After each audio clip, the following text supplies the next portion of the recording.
Next, third type of kingdom is kingdom fungi.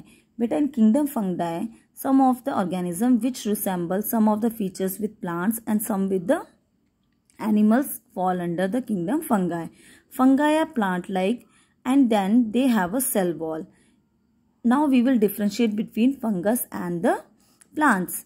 Beta, in fungus, their cell wall is made up of chitin instead of cellulose. As in plants, their cell wall is made up of cellulose. Fungi do not have the chlorophyll, so they do not prepare their own food, but plant can prepare their own food. In fungi, they can store food in the form of glycogen, but plants store their food in the as starch in their body. Now, where we can find the fungus? In general, fungi need ample moisture and warmth to grow. Some can aquatic, though most grow on the moist surface, means wet surfaces.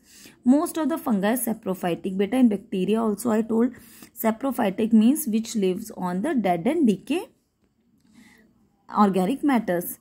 Now some of the example of mutually beneficial association is fungi and the alga is lichen. Fungi can live in the close association with other organisms also, like lichens.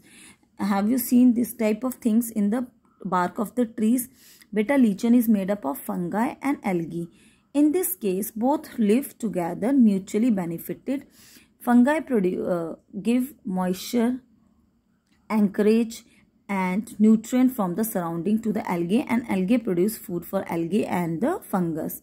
Another example of this type of association is fungi and root of some plants, like in Rhizobium bacteria. Same here, the fungi help the plant to absorb moisture and minerals while the plants provide nutrition. Other is the association between ants and the fungi. The ant cultivate the fungi the way we cultivate crops. Now what happened? They provide the fungus with chewed leaves and protect them from the disease, and in return the fungi decompose the chewed leaves to obtain nutrition from it. But some of the common type of fungi are yeast, which is already easily available in your kitchens also. You can ask your mother yeast they are using in bakeries or making fermented food.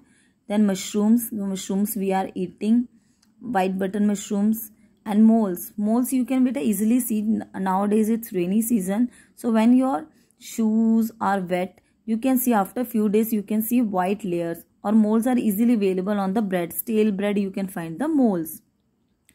Next, in this kingdom we will learn about the moles. So what are moles? The fuzzy growth you may have seen on rotting fruits, stale bread, cheese, damp shoes and so on are different types of mold. Now what is the structure of the moles? Moles have a small filaments or thread-like structure known as the hyphae. When many hyphae tangle together, they are known as the mycelium. A hypha which may have one or more cells grow by elongation at the tip, and on the tip they have the small vessel-like structure known as the sporangium. And these sporangium have seed-like structure known as spores. When the sporangium bursts, these spores fallen down on other places, and from there the mold start growing. So mold reproduce by producing spores. The spores are produced by spherical structure called the sporangia. At the tip of special hyphae, the sporangia burst to release the spores into the air. When the floating spores land on a stable surface, they form the new colonies. Now how the nutrition happen? We know that fungi are the saprophytic. They draw the nutrition from organic matter like soil, water, decaying plant matter, dung, paper, etc. Now what they do? The hyphae release enzyme into the organic matter. For example, on the surface of the bread, these enzymes digest or break down the complex molecule into simpler molecules, and then they absorb by the hyphae. This type of nutrition is called extracellular digestion, means the digestion which happen outside the cell. Okay, now respiration. Moles can respire aerobically. Aerobically means in the presence of the oxygen, or sometimes they do not get the oxygen. That time they start the respiration, which is known as anaerobic respiration, means without oxygen, or the fermentation. Next, the useful fungi. The yeast is used in bakery. You can ask your mama how the yeast is used in your kitchens also. Some species are used in manufacture of alcohol, wines, etc. Penicillin is the first antibiotic, so fungi give the antibiotic. All mushrooms, most of the mushrooms we are eating, and they are cultivated for their food value. Fungi help to clean the environment as they are the saprophytic. Some molds are used to make flavored cheese and other type of fermented feed.